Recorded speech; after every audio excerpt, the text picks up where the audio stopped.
আসসালামু আলাইকুম। আজ পবিত্র জুমার দিন। জুমার দিন ২ আযানের যে ইতিহাস, আমরা অনেকে হয়তো জানি, অনেকে হয়তো জানি না। ২ আযান বলতে একটা আযান সোয়া ১২টা, সাড়ে ১২টার দিকে দেয়।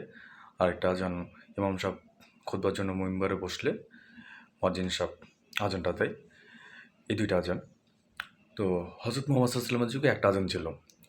ইমাম সাহেব মিম্বারে বসলে যে আযানটা দেয়, ওই আযানটাই হযরত মুহাম্মদ সাল্লাল্লাহু আলাইহি ওয়াসাল্লামের যুগে ছিল। হযরত আবু বকরের যুগে সেই একটা আযানই ছিল। হযরত ওমরের যুগেও ওই একটা আযানই ছিল।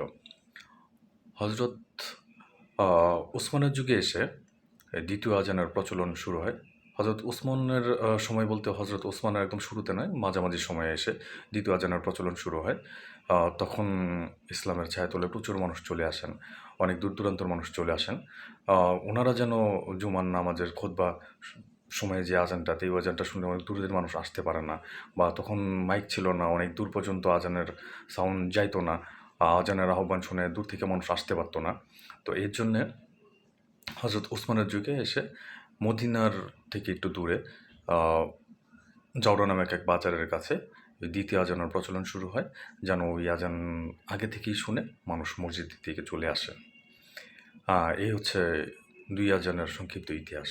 আমরা সবাই ভালো থাকি, নিজের ঈমান এবং স্বাস্থ্যের যত্ন নিই। আসসালামু আলাইকুম।